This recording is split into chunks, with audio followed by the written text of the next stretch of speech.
or 8 of us. My mother one day was sitting down, all the girls with my mom. I don't know what we're talking about. I don't even know why she said it. She just said, I think out of all the girls, Christy is the least pretty. Christy is me, in case you don't know. It's me. She said, I'm not fine, reach all the other girls.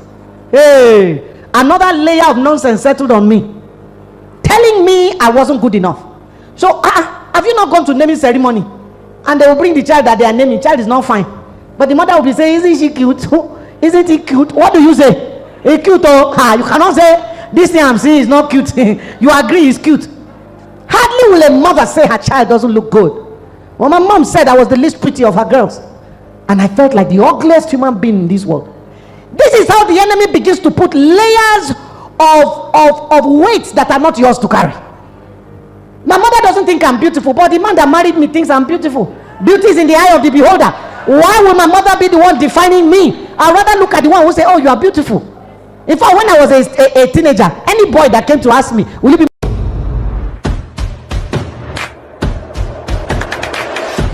say they can do IVF? They'll take the eggs of a woman out of her body, take the spermatozoa of a man out of his body, bring them together and fertilize the egg. Then they put the egg back in the mother's body, and then they say something that makes me bow before God. They say, we wait. We wait. There is no doctor, no matter how qualified, that can guarantee the spark of life over what he has done, except God says so. They have tried to clone human being, they clone animal. They can never produce another human being that didn't come from God. Why? Only God reserves the exclusive right to permit life on the earth. Nobody has that power. Only God. They've done all they can. So we bow in awe of this God. Nobody showed up here by accident. And because you didn't show up here by accident, God didn't send you empty. He sent you with so much inside of you. He sent you with plenty inside. But you see, many of us believe that because, oh, I was not born to rich parents, so there's nothing inside of me. I was not educated, so there's nothing. Are you aware that there's only one lecturer in this world that teaches in Harvard? Harvard is probably the most highly rated university in the world. People clamor to go there. In fact, I applied to go there. They say I don't qualify. They did not admit me. They say I still need to work on my credentials before they will accept me. There is one person that lectures in that university that has never been to school. She has never entered the classroom of a school, but she lectures in Harvard. And is a woman, and is a Nigerian woman. Oh yes, and is a Yoruba woman. Yeah, I came to challenge you. Iya did not go to school. Iya is a lecturer in Harvard. Iya teaches them how to make adire. Hey! Lecturing adire in Harvard University. Never entered school before. What are you sitting down doing? The theme arise is a challenge, is a confrontation, is an accusation. Because nobody will come and tell me now as I'm standing, arise. I'm already arisen. So if they say arise, it's because you are sitting down, you are lying down, you are sleeping, you are dozing. Iya is teaching in Harvard. You are here with your PhD saying, nobody is giving me a chance. Who will give you chance? You will make chance for yourself. That's what arise means. You make chance for yourself. Destiny is aligning with God. There's nothing fixed. You know how they say they are fixing matches? Okay, many of us don't watch football, all these big games that they are making big money. Some people go and plan how to pay somebody and say to the person, we are going to pay you big money when we are playing. Go and score a goal against your own people so that we will win and you will get money. And some people agree. So they are fixing the match, who will win. Nothing is fixed like that with God. The path of the just is not a full stop. It's a shining, is a path, and it shines how? Brighter and brighter and brighter. What it means is that the angel was the one who measured 1,000 cubits for Ezekiel, and the water that was coming from the temple in a trickle increased to ankle length.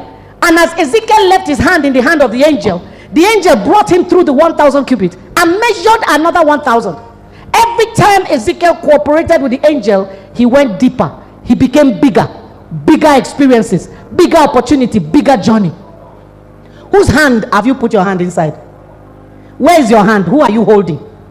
Are you letting the angel measure for you? Or you are busy crying that your destiny is bad?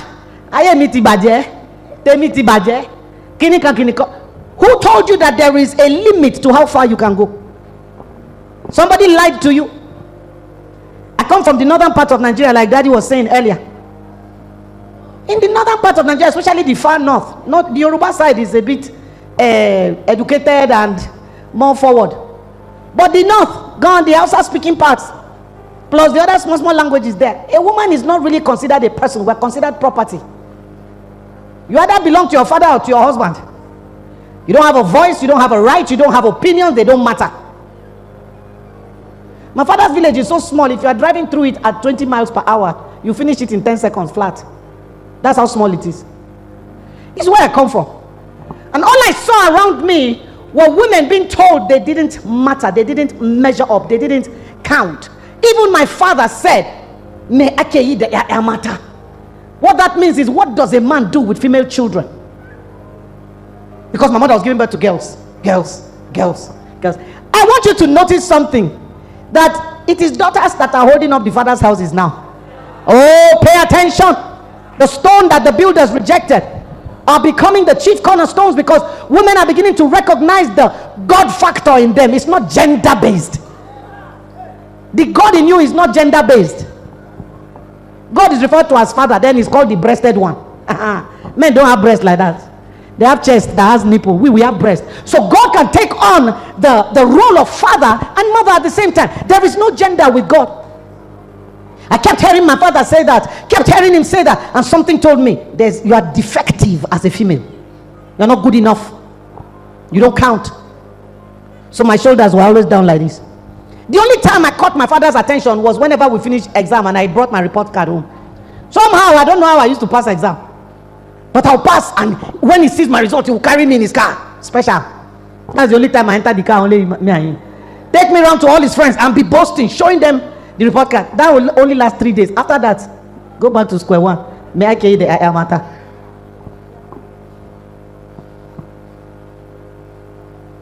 So my mother one day, my mother had 6 girls and two boys, or 8 of us. My mother one day was sitting down, all the girls with my mom. I don't know what we're talking about. I don't even know why she said it. She just said, I think out of all the girls, Christie is the least pretty.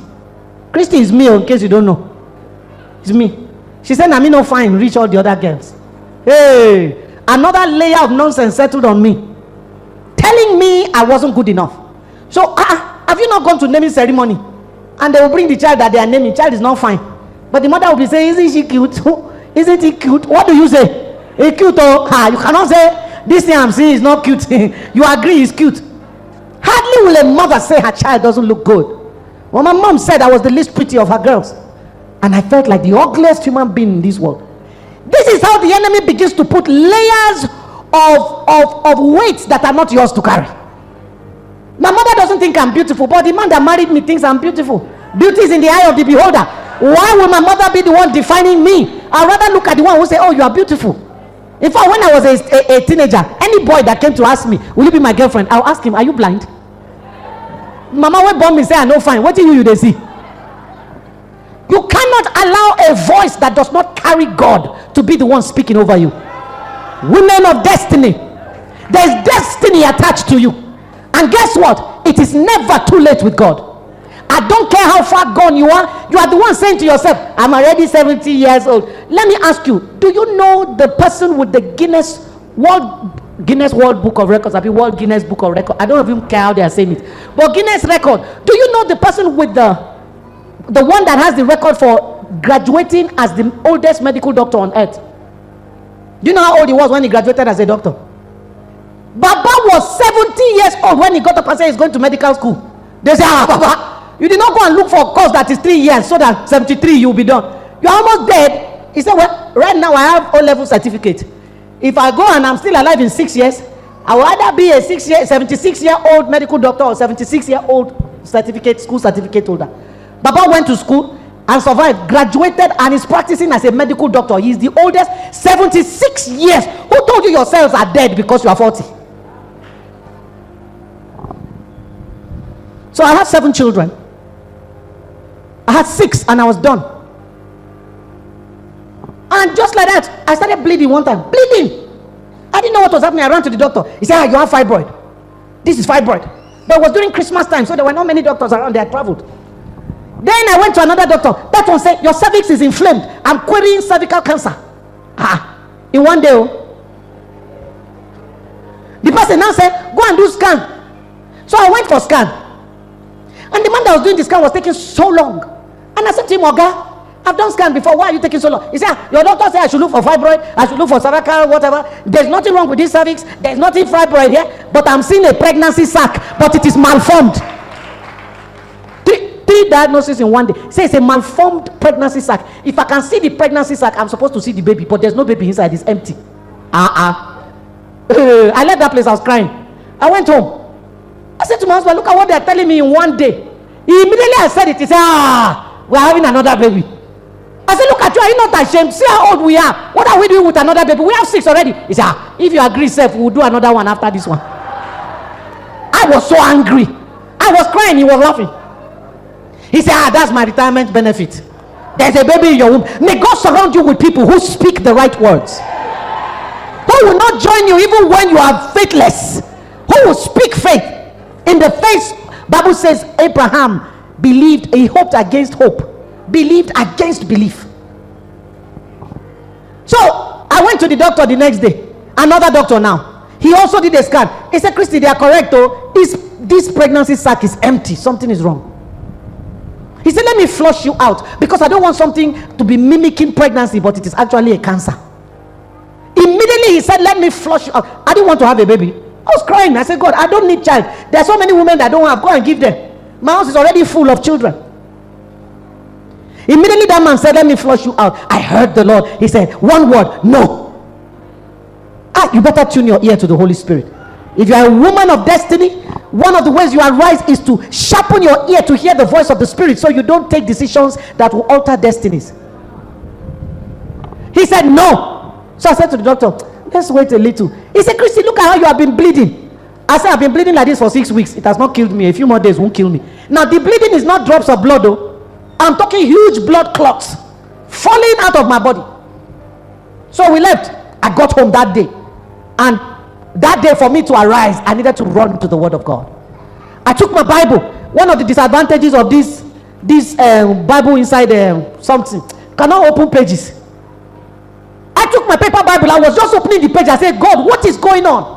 Paul said, I fight not as one that beats the air. Help me, let me know. They've told me 3 different things before. Show me what is going on so I'll know how to fight.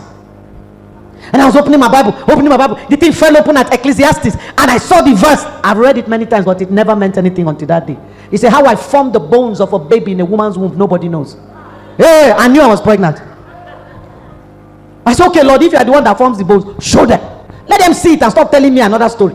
So I went back to the hospital and they did another type of scan. This time, the moment the probe touched my body, something was jumping in my belly, jumping.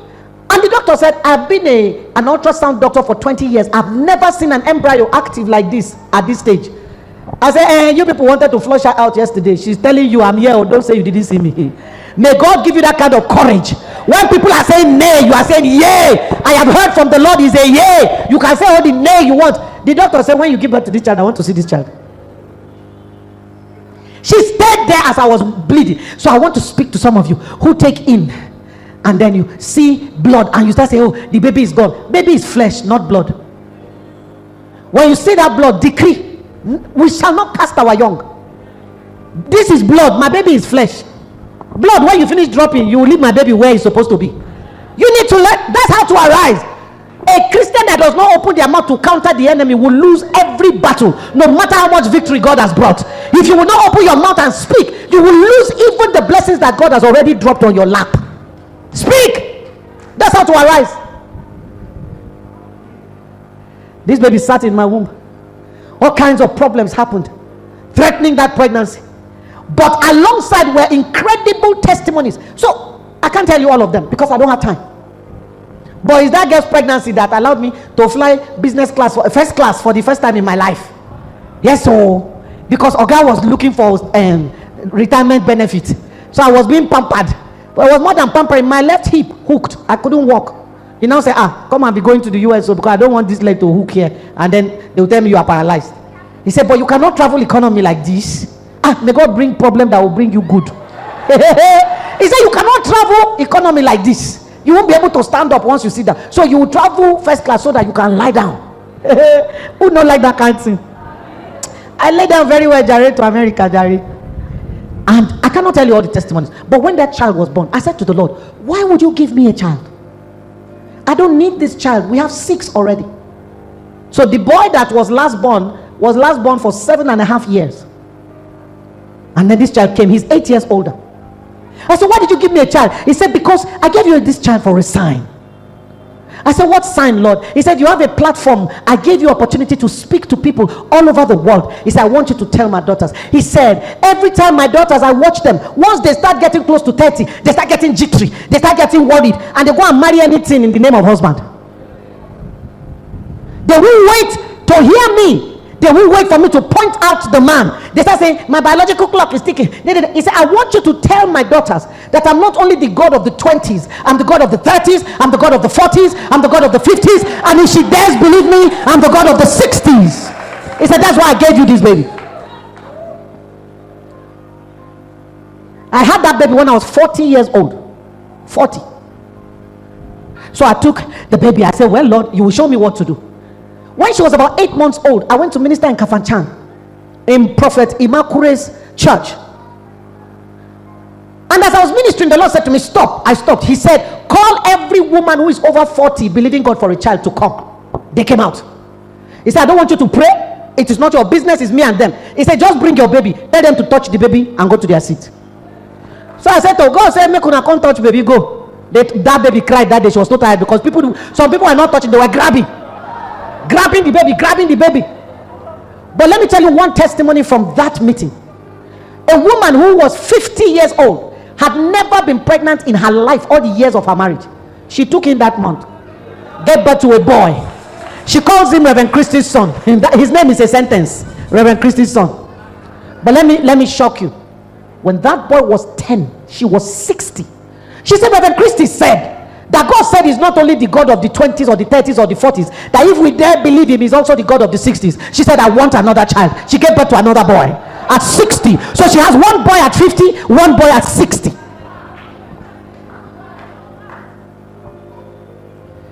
When the baby was 1 year and 4 months, I was ministering. I'm calling names so that you can verify. I was ministering in Enugu in a female fellowship called Blossoms of the Vine. Again, God interrupted me. Asked people who don't have babies, 40 and above, to come out. There were 14 of them. They came out. This was November of that year. And one of them, of the 14, was standing for her sister. Her sister was not there, but she stood for her sister. By the next year, September, 9 months exactly, I got a call from the president of the fellowship. Rev Christie. I said, I didn't want to call you prematurely. I said, what? She said, you remember the 14 women you prayed for? I said the 14th one gave birth yesterday. All 14, over 40. The person that stood for her sister that wasn't there, that sister is the only one that had twins. Hey! Don't play with your dealings with God. Get deep with God so you can hear him. If I didn't hear him that day, I would have removed that child. They would have flushed me out, and I would convince myself that it was cancer that they were removing. So whenever I say, Che, see my fibroid. I call her fibroid because they told me she was a fibroid. You need to see that baby. You see the way she was jumping in my womb? She's still like that. Very full of life. We walk into a place, my daughter will stop, look at everybody there, and go and hug one person. The person will break down and start crying. I said, why are you crying? One of them said, today I asked God, do you really care about me? Lord, if you are still there, show me a sign. He said, he's sending me a 2-year-old. Why did she hug me among all the people that were standing here? I said, well, the Lord sent her to you. Arise, woman.